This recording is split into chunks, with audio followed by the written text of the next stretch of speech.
Madam इकडं कुठं राहणार? हो रोजानी चालले मी. अहो आणि ते टेलरिंगचं काम करत होता ना तुम्ही? ती कधीच दिलं सोडून. का हो? अहो काय सांगायचंय तुम्हाला, ती टेलरिंगचं काम करून माझा मनका दुखायला लागलाय.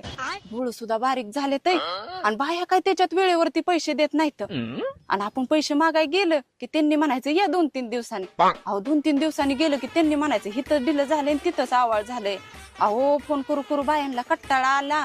अहो काय सांगायचंय तुम्हाला, काहींनी तर उधाऱ्या पण बुडवल्या. त्याच्यापेक्षा हे काम चांगलं ना हो, घरी आणून पैसे देते ती. अहो एवढंच नाही, निघायला गाडी, घरी सोडायला गाडी. आणि त्या टेलरिंगच्या कामात मला जेवायला सुद्धा टायमिंग मिळत नव्हता, पण आता मी 3 टायमिंग पोटभर खाते यावं. हा आणि ते मोबाईल कशाला चालवलाय हो?